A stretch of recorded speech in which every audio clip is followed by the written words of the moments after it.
Welcome to Data and Doctrine. We're engaging difficult topics with reason and faith. And this is a re-recording of our first lecture. We had some problems with the audio, so it's going to be slightly less dramatic because we're not in front of a live studio audience. But okay, let's go ahead and see what we got here. First, let me introduce President Matthew McConkie. He's the stake president of the Big Cottonwood Stake in Utah. He served a mission in Taiwan. He's married. He's got 7 kids. He's president of Tunbridge Peak LLC. Went to BYU and UPenn and the Wharton School. And he's also fluent in Mandarin Chinese. And I'm Josh Coates. I'm the executive director at the B.H. Roberts Foundation. I used to be a tech guy for 20 years, but now I'm full-time at the foundation. I served a mission in Boston, Massachusetts in the mid-90s. I've got 2 kids and a wife. I studied computer science at UC Berkeley. I'm an amateur astronomer and a machinist, and I've got a bunch of other hobbies. Okay, so to set your expectations for the lecture here, you may not agree with everything we present. You may not get all your questions answered in this lecture series. We believe in the restored gospel and in the church, so that's kind of our vantage. That's our view, or that's our perspective. That's where we're coming from. There's going to be some mild sugarcoating, but mostly just bad tasting medicine. So we're going to be talking, not so much of this particular lecture, but throughout the series, some pretty, difficult topics. Ultimately, I think it's good to know this stuff for most people, but it's doesn't taste good. It's sometimes it's a little bit rough. All right, and we're going to put these lectures online, so don't worry about taking notes. And of course, if you're watching this, well, anyway, yeah. Okay, so the first lecture here is, Are You Sure About That? It's a survival guide to epistemology and deconstruction. We're then going to be talking about the 2 biggest problems in church history, part 1, and that's Joseph Smith polygamy. The next biggest problem in the church in church history is the priesthood and temple restrictions for black saints. And lecture 4 is the great wedge issue. That's LGBTQ plus theology, policy, and sociology related to sexual minorities in the church. And then the last one is entitled, Will Ye Also Go Away? And that's about faith crisis and disaffiliation in the church. Okay, so this here is the restored gospel of Jesus Christ. This is a chili dog. It's kind of a gourmet-looking chili dog. This is delicious. It's wonderful. And the ingredients, basically, we need cheese for the cows. And we need, it looks like that, some beef, some ground beef also from the cows. We need some wheat, right, to make the buns. Some onions, little chopped up onions there. But also, here's the thing. That hot dog is gross. Like, how we make the hot dog is really awful. And this is sort of a metaphor for this lecture series and a lot of things, frankly, in the church, if you dig in deep. It might taste really good, but if you want to know exactly how that good tasting stuff is made, sometimes you're going to end up learning some stuff that maybe you didn't even want to know. And I'm the kind of guy that tends to not really want to know how my food's made. Something might taste good, but honestly, I have no interest in learning the gory details. Some people love that stuff, not me. But that's actually not true when it comes to the church. I actually do enjoy quite a bit digging into the data and seeing how things are made. All right, so that's just kind of a public service announcement. Fair warning, we're going to learn how this stuff is made. All right, to help us, we're going to go through what are called mental warm-ups here, just to get your brain working. So here's the first mental warm-up. A telephone makes sound travel faster than the speed of sound. Think about that for a second, right? Speed of sound is 762 miles an hour, but when we talk on the phone, we transform that into light or electricity, and it goes the speed of light. So that's kind of strange, huh? All right, cats are made almost entirely of cat food and water. That's weird, because pretty much that's all they eat is cat food and water, and yet, well, they're kind of fuzzy and cute, but that's all they're made of. Okay, here's another one. Cookie dough is the sushi of desserts. Yeah, I actually don't like either one of these. Wearing a seatbelt increases the probability that you will die of cancer. Right? So you wear a seatbelt, you're going to live longer, less probability of dying in the car. If you live longer, well, guess what? Greater chance of getting cancer. So, all right. So hopefully you're warmed up mentally and are ready to start thinking about difficult things. Okay. So welcome to the lecture. Are you sure about that? Or Understanding Facts, Theories, Truth, Testimony, and Doubt. Or a survival guide to epistemology and deconstruction. So this is going to be a lot of sort of nerdy stuff, but it's really important foundationally for the rest of the series. We're going to be referring back to a lot of concepts in this lecture. Okay, what is epistemology? It is the branch of philosophy concerned with the theory of knowledge, examining the nature, sources, and limits of knowledge. That's what epistemology is. Interesting, if you look at the incidence of the phrase "I don't know" in U.S. publications from after World War II until the present day, this is an Ngram analysis. So this is about 8 million books that have been digitized and cataloged from actually Google does the Ngrams project.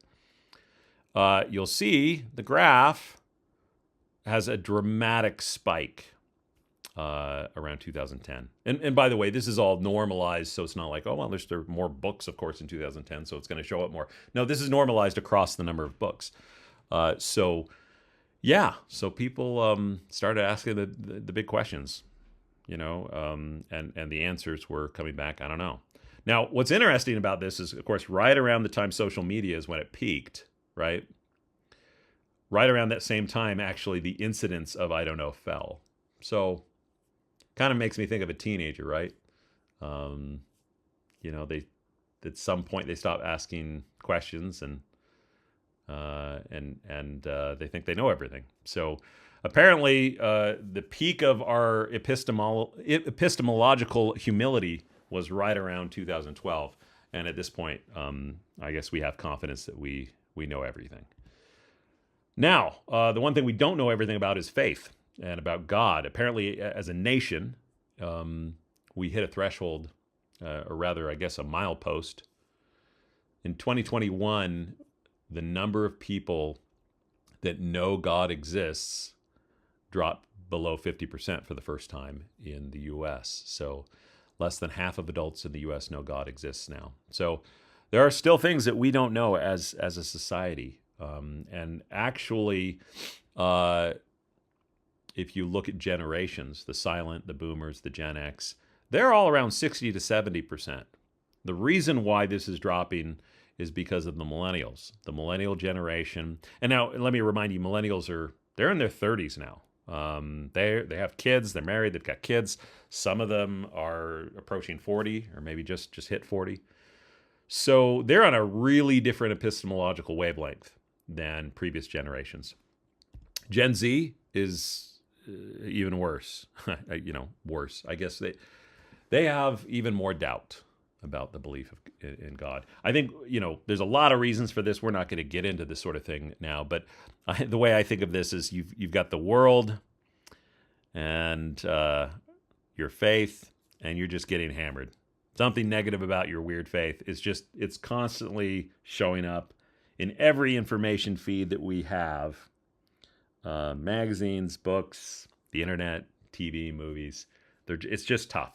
We are constantly under attack for, our strange faith. And so sometimes it kind of feels that way. Now, this isn't new, right? This actually happened in Christ's time, and I'm going to share a story with you. You may recognize this story about Jesus. He said, "I am the bread of life. Whoever eats this bread will live forever." And then the crowd said, "Well, what do you mean? We're supposed to eat bread that's made of you? That doesn't make any sense. This is super weird. I don't really want to be around this Jesus guy anymore." So a lot of people left him at this point when he introduced this strange concept. He asked, "Will ye also go away?" And, his disciples answered, "I don't really get this bread eating thing, but I know you are the Savior, so I'm going to stick with you." So he did have some people kind of hang with him, even though it was a strange doctrine. So that's in the 6th chapter of John. Then Jesus said unto the 12, will you also go away? Then Simon Peter answered him, Lord, to whom shall we go? Thou hast the words of eternal life, and we believe and are sure that thou art the Christ, the Son of the living God. So the key here is that statement, which is an epistemological statement. We believe and assure that thou art the Christ, the Son of the living God. And that's what anchored them in facing this strange doctrine that the rest of the crowd said, this is too weird. We're not going to be involved in this weird cult. Jesus is a nice guy. We like hanging out with him. We like what he has to say. But man, as soon as he starts talking about strange stuff like bread and eating, we're not going to go along with that. But the people that had a testimony of Christ and God, that were certain of it, they didn't understand it any better, but they were able to continue their faith journey. Now, there's a lot of books published on epistemology. It's a huge subject. It's complicated. Literally hundreds of books on this topic. PhD dissertations have been written on this. There's lots of different kinds of epistemological approaches and theories. We're obviously not even going to scratch the surface on this, but there are some basic concepts that we're going to borrow and introduce. One of the basic questions of epistemology is, what is knowledge? And most people agree that knowledge is justified belief. Of course, well, what's that? It's a belief that can be proven. Now, this is interesting, of course, because most things can't be proven. It seems like, well, sure, yeah, no, we can prove lots of things. Actually, not a lot of things can be 100% proven. We'll talk more about that. And of course, if it can't be 100% proven, then you have what's called an epistemic gap. So you have a gap in your certainty, a gap in your knowledge, but you still may have justified knowledge even with this gap. So this is a really important concept, right? So if you imagine you have 0% proof or 100% proof, maybe you have 90% of evidence about something, but not 100%. You're pretty darn sure of something. You've got an enormous amount of evidence, but you really can't 100% prove it. That's where that gap is, right? And that's how most things are. If you make a list of things that you think you know are true, it turns out you probably nearly all of those are going to have an epistemic gap. So here's I'll get personal here. Here's some things I know. I know I exist. I'm starting with that. I know God exists and loves us. These things here, I have no doubt about. I know God exists and loves us as much as I know that I exist. So that's kind of that highest epistemological level that I can be on are those two things. Now, after that, everything else, well, okay, I know the Book of Mormon's true by some definition of true. I know Joseph Smith is a prophet of God. I know the church is true, again, by some definition of true. I know algebra is true, right? This mathematical system that we've created, it works. It's a good system.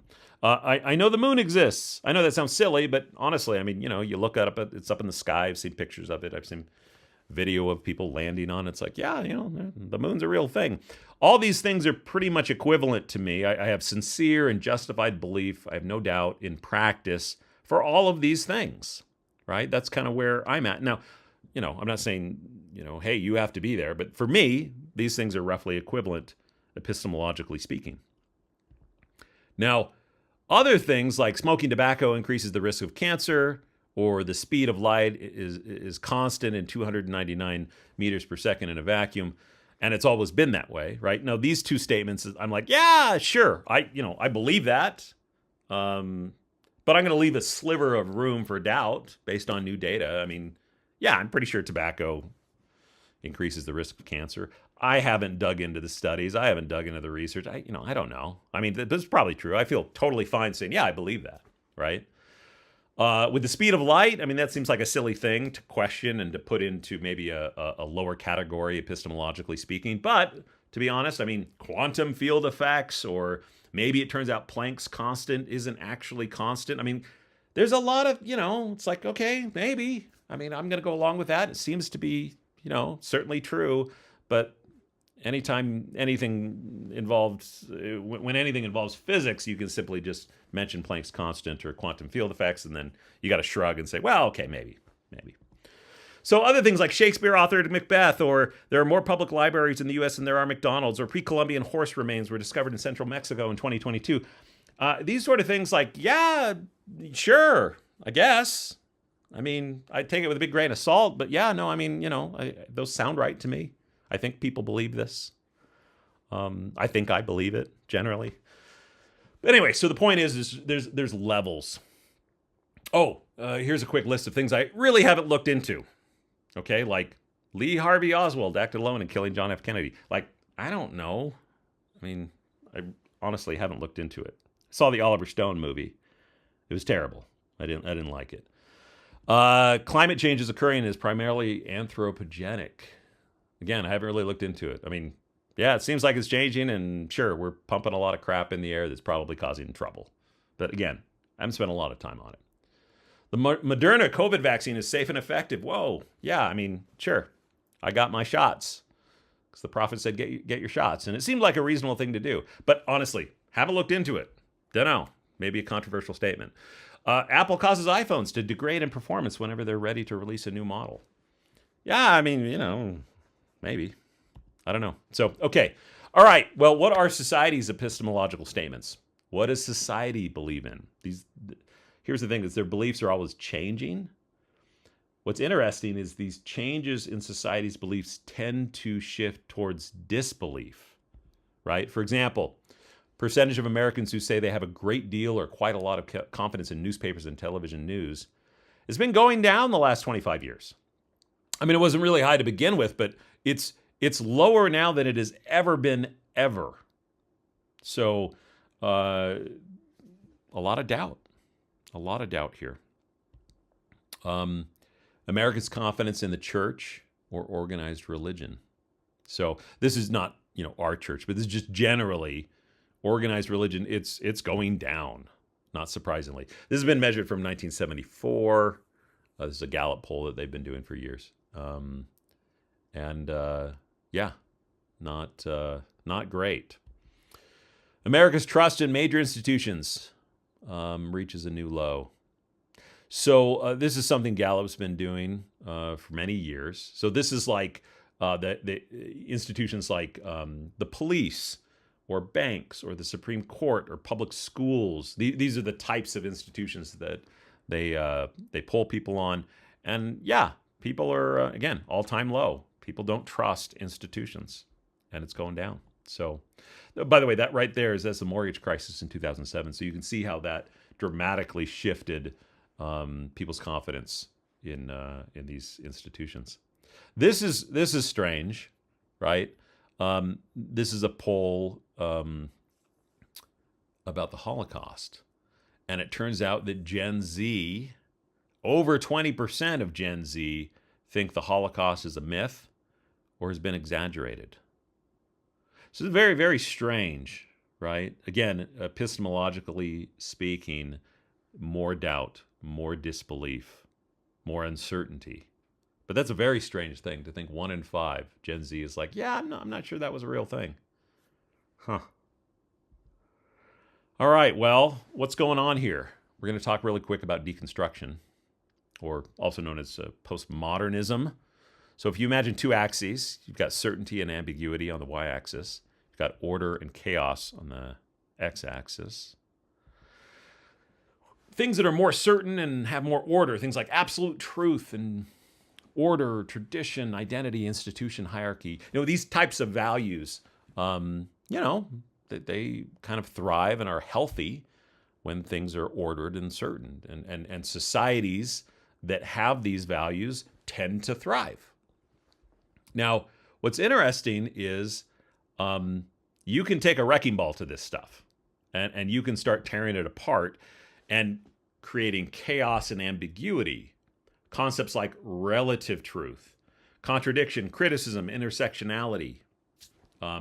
These kind of concepts, these were actually developed by a French philosopher, Jacques Derrida. And this was really, it was in the 1960s and 1970s. And it's good when you're criticizing a work of art or maybe some literature. And in fact, it can be actually useful with some institutions. For example, in the 19th century, the institution of chattel slavery in the South was effectively deconstructed. And that's a good thing. That's a great thing. That's an institution that should have been torn down. But there are a lot of institutions in our society that, well, probably shouldn't be.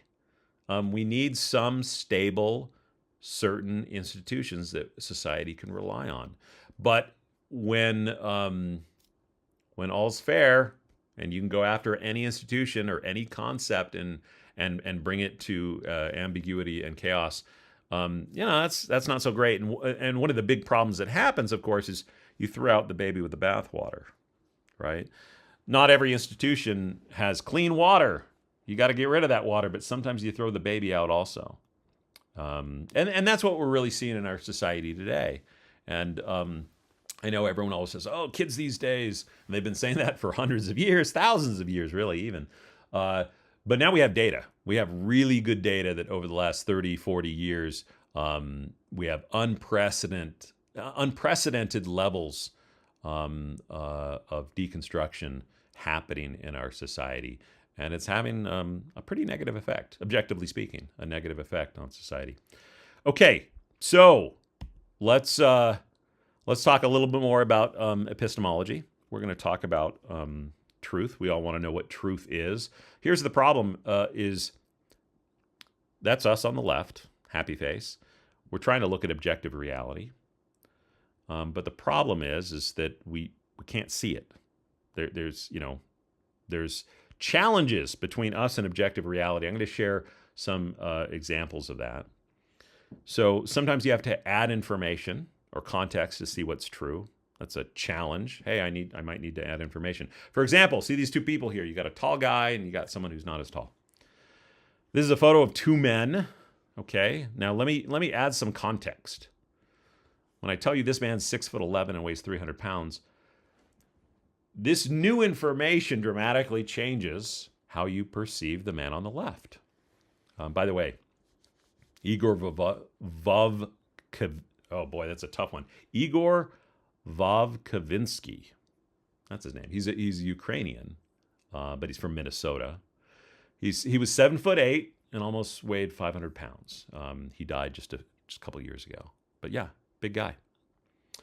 Sometimes you need to remove information, also known as noise, to see what's true. This is sort of a classic illusion. The gray box on the top looks kind of dark. The gray box on the bottom sort of looks light. But it's an illusion, right? Let's take away information. It seems paradoxical. Let's take away information to see more clearly. So when we take away the information, the noise, the distraction, we can now see, oh yeah, I guess those two boxes are exactly the same color. So we can see what's real when we take noise away. Again, counterintuitive, because in our society, we want to see everything. We want to see all the stuff, right? Sometimes that's a bad idea.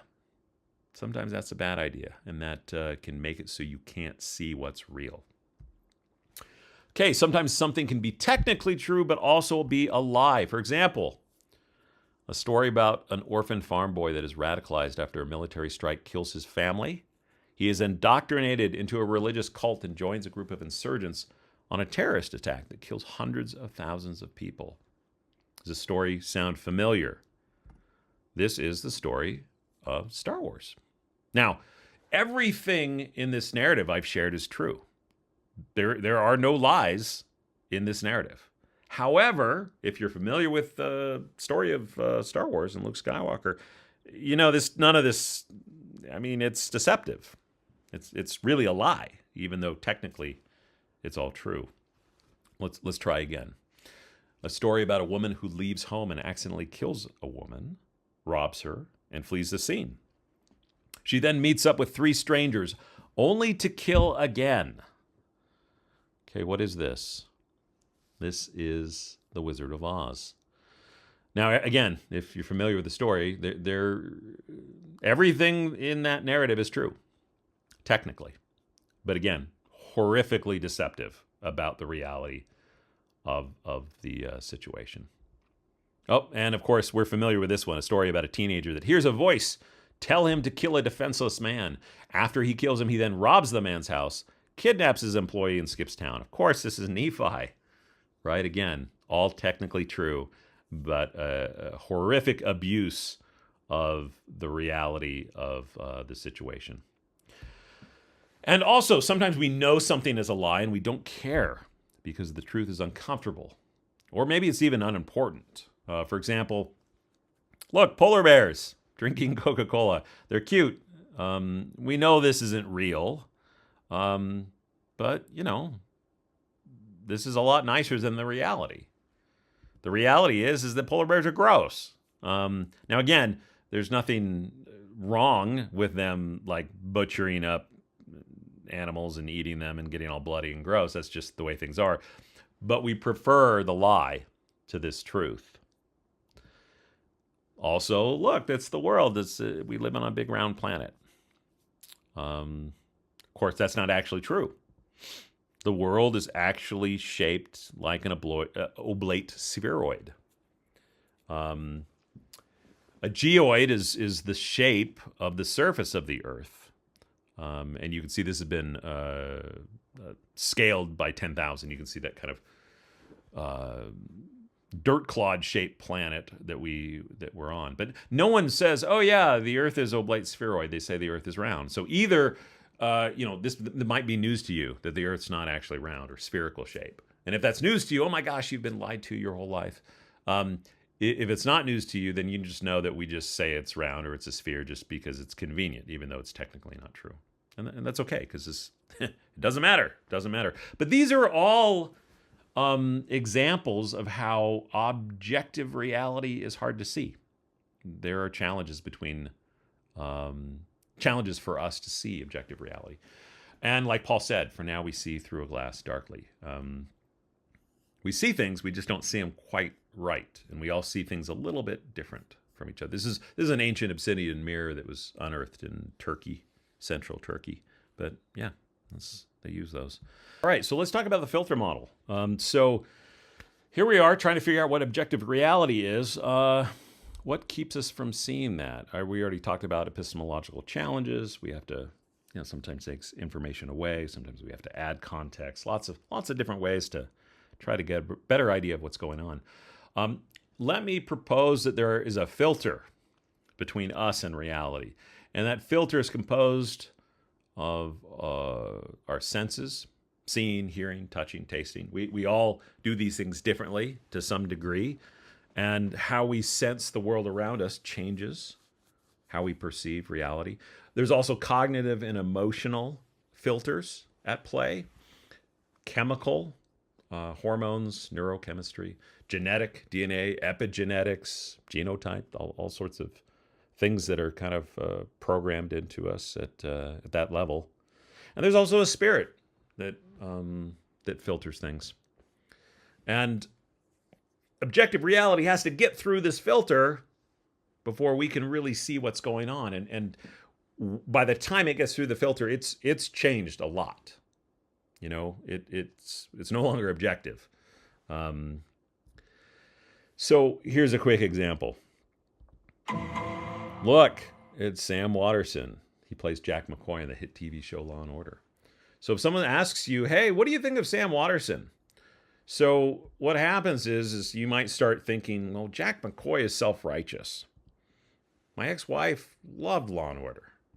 Or, hey, he looks like my dad. I had a root canal today. The meds are making me a little emotional. I think I inherited diabetes from my dad. I hate my dad. Okay, I don't think Sam Waterston is a very good actor. All these thoughts could be going through you within just a few milliseconds, and you might not even be consciously aware of it. But these filters affect how we perceive things. So we can dull or tune the sensory filter, right?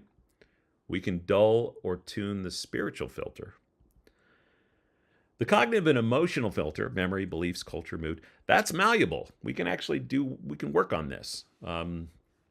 This is a list of cognitive distortions, right? I'm not going to spend a lot of time here, but disqualifying the positive, or emotional reasoning, or dichotomous reasoning, or overgeneralizing. These are all different types of cognitive distortions that are at play, and sometimes we utilize these, typically unconsciously.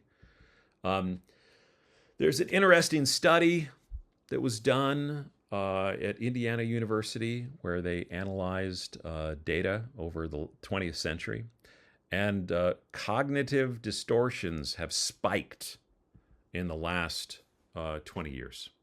Unbelievable. You can see it's sort of interesting that they did this study across different languages as well. After World War II, you see the German, the green line there. There's a lot of cognitive distortions going on in Germany after the war. They were a bit shell-shocked. They didn't know how to think about things. It was a tough time for them. Everyone, German, Spanish, and English, were significantly worse off than they were cognitively today. Lots of problems. This analysis is across 14 million books that were digitized and analyzed for statements that can be identified as cognitive distortions. Okay, so yes, cognitive and emotional filters, those are scary and powerful. And chemical, I don't need to, post stats on drug use, or if you have a hormone deficiency, too much testosterone, not enough testosterone. I mean, lots of things chemically can affect how we see the world. And of course, genetics, we're sort of stuck with this. This is actually interesting. They've done a fair number of studies, and your genetics actually can dramatically affect your level of happiness, or if you're subject to depression at a genetic level. Now, this is sort of hard-coded for us, so we can't do much with that. We're kind of stuck with that. But the sort of concert of these filters is what's important to at least be aware of, because they're all very powerful. And if step one is if we're aware of the filters, we can do something to help control them, to make them more clear. Just the facts, if you don't mind, ma'am. The kid is guilty. Why don't you listen to the facts? Let us deal with this on the facts. I've given you the facts, Doctor. The facts as you know them. So, let's talk about facts and faith. So, you might ask yourself, well, why can't we just stick to the facts? Right? Forget the filters, forget the epistemological challenges. Let's just, look at the facts and work with those. Well, the problem is the facts are just agreed upon probabilities. That's all they are. There's nothing magical about facts. Remember, knowledge is justified belief, right? We've got our sort of scale of proof and evidence, and we have our epistemic gaps, right? We're going to dig deeper here. So if we have a model, right, here's our model, and we have a statement like that's a fact, right? Water boils at 100 degrees Celsius at sea level. We have an enormous amount of evidence that this is true. Maybe that 0.01%, again, we can maybe say, well, maybe we have some Planck's constant sort of possibilities that could change that, or quantum fields that might change, fine. We're going to still say this is a fact.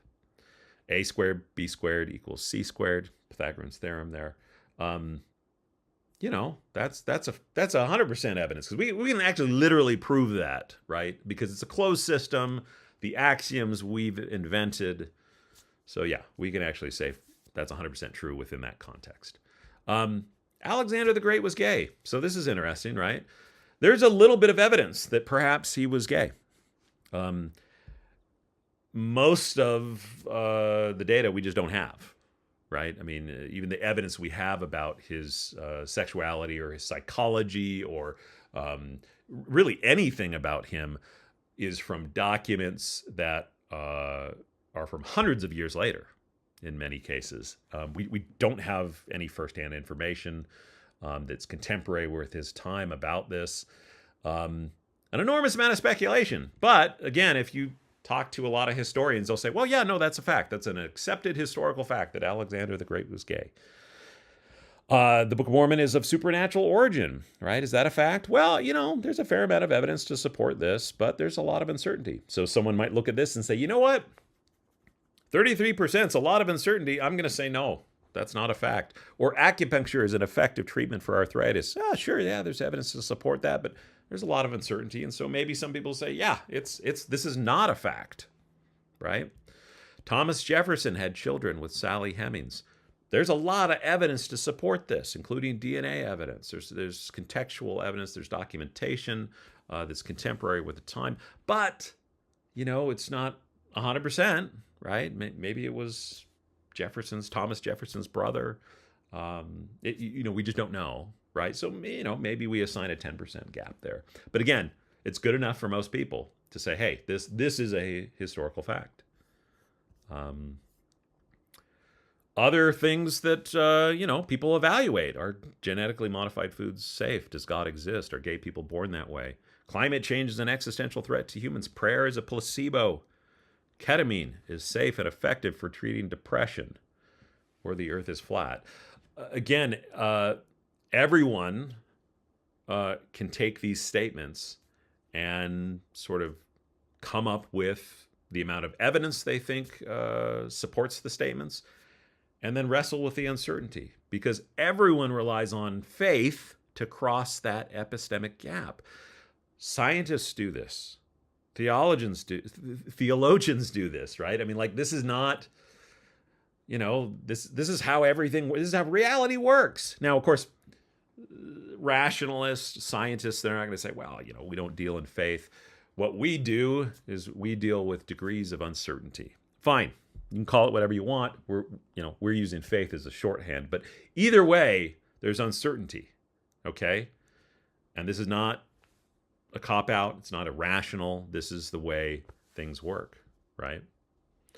So again, 30% to someone might be like, you know what? That's close enough. This is a fact. Other people might say, you know what? That gap's, I'm going to put a lot of weight on that gap. I'm going to say this is unproven, and I'm not sure this is true. So the reasonable definition of faith that I think is important for this discussion is acting on certainty without 100% proof. Okay. So you might ask, well, can I reduce this uncertainty by doing research? Can I learn more and close that uncertainty gap? Yeah, you can. You can start doing research. And what you'll find is your cursory research will bring up a lot of contradictory information, right? Cohabitation increases chance for divorce. Well, cohabitation doesn't cause divorce after all. Marijuana may be even safer than previously thought, researchers say, or the negative effects of marijuana, scientific research shows pot is harmful. These headlines might look familiar to you because we see these all the time. I don't know. I don't even know if eggs are good for you anymore. Is it good cholesterol? Is it bad cholesterol? I can't keep track. Red wine seems to flip-flop back and forth. It's hard. It's hard to know what's real. There's a concept called the Gell-Mann amnesia effect. Murray Gell-Mann, he was a particle physicist. And Michael Crichton was an author. He did the, Jurassic Park book and a whole lot of other books. They coined this term. The way it works is say you're a heart surgeon and you're reading through a newspaper and you see an article that says something about breakthrough in heart medicine reduces probability of heart attack by 50%. And you read the article and you're like, oh, I know what study they're referring to. Yeah, that study's bunk. I know about that. In fact, I know I personally know the people that worked on that study. And yeah, this article written about it is completely wrong. How do you know that? Well, you're a heart surgeon and you know this stuff. Well, here's the Gell-Mann amnesia effect is you flip the page and then you read something about the Middle East or Palestine, or you read something about the economy and you go, oh, interesting. I didn't know that. Huh. Now I'm better informed. See, you instantly forget that what you read before about heart surgery it was just kind of crap. And you just assume everything else is fine. This, sadly, is a very real thing. And it kind of leads you to believe the more stuff you have intimate knowledge of, the more you notice this in the media, that things are, mostly not quite right. And so, you start to realize maybe everything you read isn't quite right. In fact, Russell Baker, Pulitzer Prize winning author, he said an educated person is one who has learned that information almost always turns out to be at best incomplete and very often false, misleading, fictitious, mendacious, or just dead wrong. Now, this might be the most important slide in this presentation, right? If you take this to heart, I just want you to be skeptical, not cynical, right? But skeptical, and have a healthy epistemological skepticism. That's really, I think, important in our world today. So, okay, here's an example you can practice right now. Suicidal ideation of Latter-day Saint LGBTQ youth in Utah is nearly 50% higher than the average. Provo has one of the highest rates of antidepressants use in Utah. Utah has one of the highest pornography consumptions per capita in the country. Well, all of these are wrong. Every single one of these statements is false. In fact, the opposite is true, right? Suicidal ideation of Latter-day Saint LGBT is actually 50% lower on average. Provo has one of the lowest rates of antidepressant use in Utah. Now, just in case you weren't aware, nothing wrong with taking antidepressants. It's medicine, right? But, otherwise, if you read that and believe that, you might think, oh my gosh, did the church make people depressed? Utah has one of the highest pornography consumptions per capita in the country. Is exactly opposite. New data in the last five years have come out that Utah's one of the lowest. If you weren't aware of this, you'd read these and say, well, that sounds about right. So be skeptical. One of the purposes of the church is to nurture and cultivate the seed of faith, even in the sometimes sandy soil of doubt and uncertainty. Faith is to hope for things which are not seen, but which are true. Therefore, please, my dear brothers and sisters, my dear friends, first, doubt your doubts before you doubt your faith. We must never allow doubt to hold us prisoner and keep us from the divine love, peace, and gifts that come through faith in the Lord Jesus Christ. So, Uchtdorf, President Uchtdorf, Elder Uchtdorf, that message, doubt your doubts. That's really another way to say be skeptical of things. When you see statements and you think to yourself, oh my gosh, that's terrible, hit pause and say, well, do I even know if that's true? That seed of doubt that's in me now, maybe I should question the validity of that. It's perfectly rational, perfectly reasonable to do so. Okay, we're going to talk about the iceberg problem. So, when you want to do research on a topic, you're trying to navigate this iceberg. Maybe the first 2 pages of Google search results or Wikipedia, that's the tip of the iceberg. Below the surface, right, you might get some data on that. Next, you might read books made of paper or academic research. You get a lot more data that way. And at the bottom of the iceberg, in the deep part of the ocean, there are primary sources and raw experimental data. Now notice here, at the top of the iceberg, a lot of green data. As you go deeper, it gets a little more blue. There's an asymmetry sometimes when we start digging into things. Here's the problem is the top of the iceberg takes a few minutes to do. The next level can take hours or days, and the bottom can take weeks or months. And evaluating all of this together is an enormous amount of work. And that's only just one particular topic. Let me share with you Brandolini's law. The amount of energy needed to refute baloney is an order of magnitude bigger than to produce it.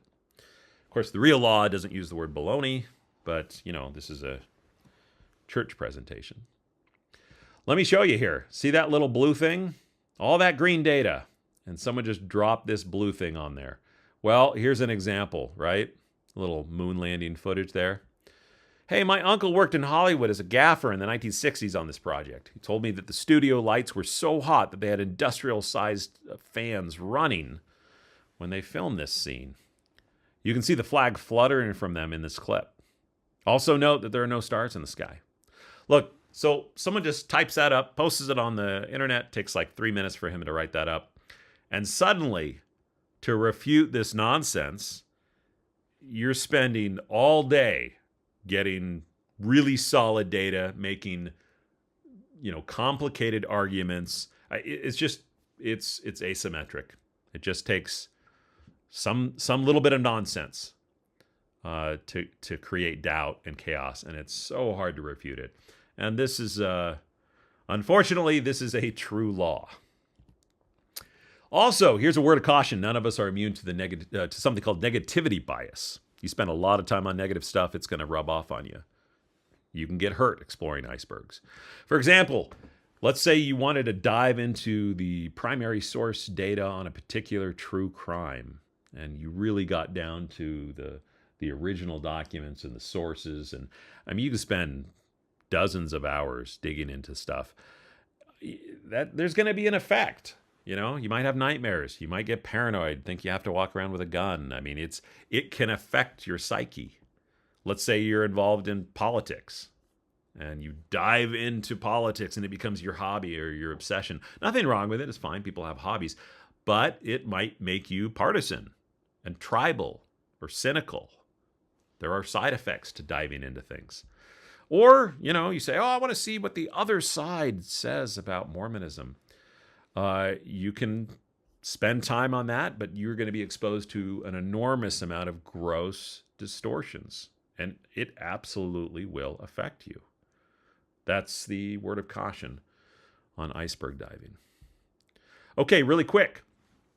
Here's the thing is, if we don't have the time or energy to dive into an iceberg, what we tend to do, and most of us do this, is we go to what's called a super persuader. So a super persuader is sort of a fictional idea. Let's say it's a robot that has access to all the world's data. And this robot is happy to answer your questions. So you go to the super persuader and say, hey, I heard the moon landing might have been a hoax. What can you tell me about it? Well, the super persuader is going to say, well, you need to look at both sides of the issue and be rational and evaluate the evidence. So, yeah, at first glance, it appears as though there is some evidence for the moon landing.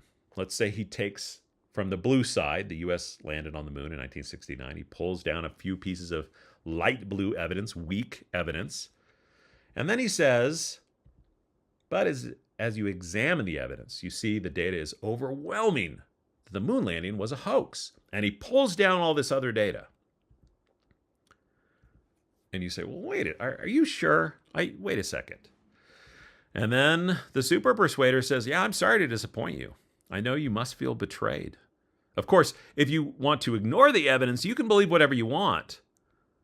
But he just keeps pulling down that green data. And any rational person looking at this data is going to say, well, there's so much evidence here, I don't have a choice. I have to believe you. Clearly, based on this data, the moon landing was a hoax. And that's how super persuaders work. Just pick a topic, And sometimes when we're in arguments with people who disagree, we don't really remember chapter and verse or this citation or that date. We just have a vague recollection of green. Yeah, we remember. I've done the research. I think you're mistaken. What did that super persuader tell me?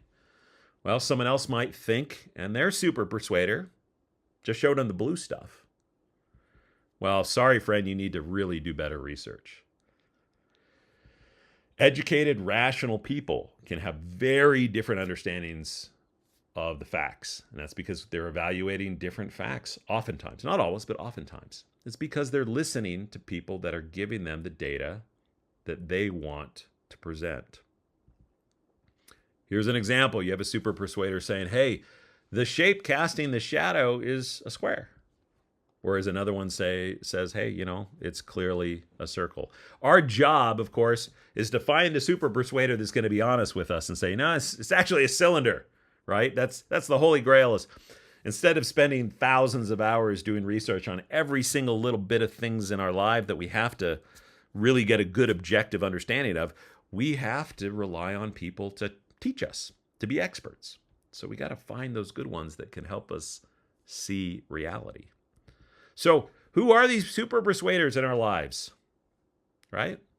Well, there's lots. For example, let's say on the topic of science, maybe it's Neil deGrasse Tyson or Stephen Hawking or Henry J. Eyring, right? Depending on what you're talking about, there's always going to be some evidence. There's always going to be uncertainty. People are going to share data that they want you to see and present what they believe makes sense to them. And again, we can be put in a position where we say, we have no choice but to believe you based on what you've presented to me. Maybe for news, it's Anderson Cooper or Sean Hannity. Maybe Jon Stewart. Again, we're subject to whatever it is that they want to share with us. Or maybe it's a random YouTuber or Jeremy Runnels. Or maybe it's the Saints series by the church about early church history. What about local news? The Salt Lake Tribune, the Deseret News, KSL. Those are all super persuaders, and they share data in a very particular way, and they pick and choose. We have to rely on them. And of course, there's tons of different sources all over the internet for these types of things. Some we enjoy, some we don't enjoy, some we trust, some we don't trust. All of these different super persuaders are all going to select different evidence and present it with the way they want it to be presented. And if we exclusively rely on them, or even if we don't, we can be influenced by them. Okay, let's talk about a survival guide. How do we get through all this that we've learned? Well, on your filter, ask yourself how clear your filter is, right? Do you have any genetic predispositions that might affect your disposition? What kind of chemicals or hormones are affecting you? What kind of cognitive and emotional biases do you have? Maybe you had a bad time in Catholic school. Maybe you were abused by a religious person. Maybe you have issues with your parents. There's all sorts of very powerful things that can really alter the way we think about every topic. Okay, icebergs. Which icebergs do we care about? How deep do we want to go? Which ones are important?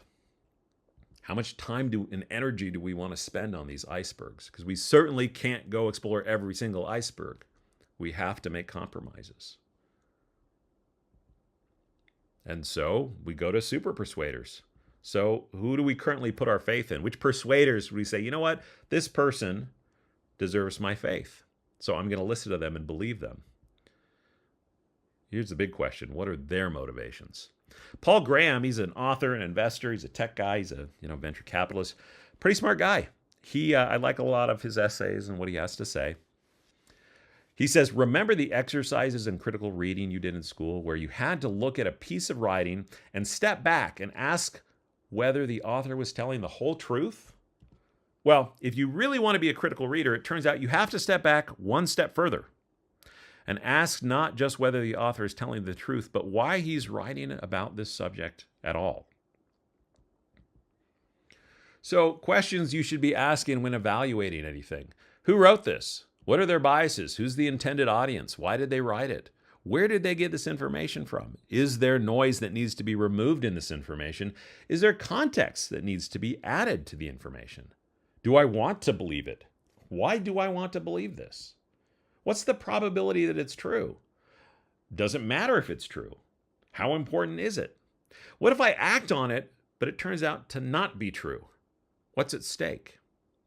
These are all really important questions that first you should at least be aware of. And second, if something is really important and you're evaluating it, these are essential to understanding the importance and evaluating if something's true. Okay, let's talk about your beliefs. What's a fact? What's not a fact? What's a reasonable threshold for considering something that's true? All of us have to decide on how to handle uncertainty. First, ask what evidence are we relying on? What evidence are we ignoring? And where in the iceberg is that evidence? So It's kind of up to you to decide which thresholds you decide are good enough to be true and which ones are maybe you just leave uncertain. Pascal said, in faith there is enough light for those who want to believe and enough shadows to blind those who don't. This is sort of another way of saying doubt your doubts. All right. I'm going to share the most important epistemological tool that we have. This is called Prince Rupert's Drop. It was brought back from England, from the Netherlands in about, I think it's the 18th century. And what it is just a piece of glass. It's just molten glass that's dropped into water, and it cools rapidly and makes this kind of a drop shape. The interesting thing about Prince Rupert's drops, and they're called that because Prince Rupert's the guy that kind of brought them to England to examine with the scientific community. They're really hard. So you can literally fire a bullet at a Prince Rupert drop, and the bullet will shatter. You can pound on these with hammers. And again, they're just made of glass, and they will not break. But it does have one weakness, and that weakness is in its tail. If you clip that tail, just snap it with your finger or a pair of pliers, it will instantly explode into a bazillion pieces.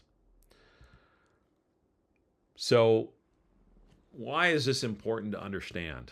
Well, let's say you grew up in the church. You graduated from seminary. You went on a mission. You got married in the temple.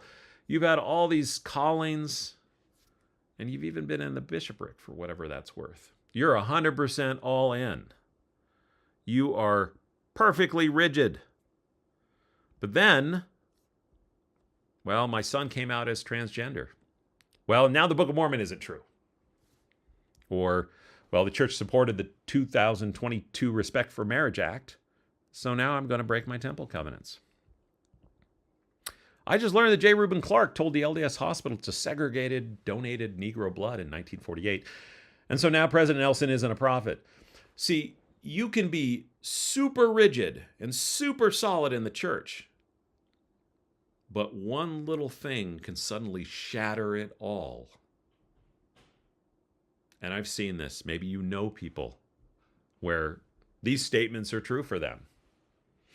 I certainly know people that have literally shattered from having a solid foundation and a life in the church that were thrown for a loop.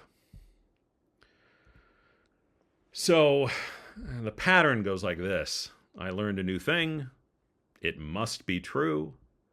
And it must mean that for me to be intellectually honest, I must invalidate everything I knew before I learned this. This is an example of a cognitive distortion. Please do not do this to yourself. Like I said, please be skeptical. Not cynical, but skeptical. I learned a new thing. It doesn't necessarily have to be true. Maybe it is, maybe it's not. And it doesn't mean, oh, well, given all this data in front of me, I must do this. No, none of that's true. That's all cognitive distortion. You have to continue to look at the context, add information, take information away, evaluate your own biases, your own filters. Consider where you're getting the information from, who is the super persuader that's feeding you this information. The chili dog is still good. Maybe you just found out that hot dogs are kind of gross and how they're made. So you can't just say, you know what? This chili dog's gross because I found out about the hot dogs. No, the chili dog's still great. It's kind of up in your head now that you're grossed out. Not that, that's not a real thing. It's just that, you gotta put that in context. Now, so what is the tool? This is the most important epistemological tool. It's epistemic humility, okay? You gotta dig roots that are the most important things, like God is real. The Book of Mormon's true. Jesus Christ died for my sins. Now, I'm not giving you a laundry list of things that are your roots, but you need to pick some roots for yourself. that you have gone to the depths of the iceberg and come back up, and you are absolutely certain by reason and by faith that this is non-negotiable and these are your roots. And that should be a relatively small list. Everything else is flexible. You know what? Everything else is flexible.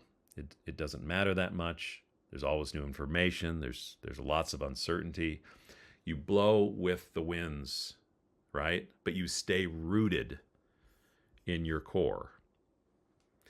If this is your model, then you can withstand the storms that will come in life, the epistemological storms. If your model, on the other hand, is not based on some core roots, you're going to have a really bad time. Okay, that was a brief overview of basic epistemological principles and models. We're now going to turn to President McConkie to teach us some doctrine. Thank you, Josh, for that outstanding presentation. Really challenges us to consider the way that we consider things and how we identify what is true and maybe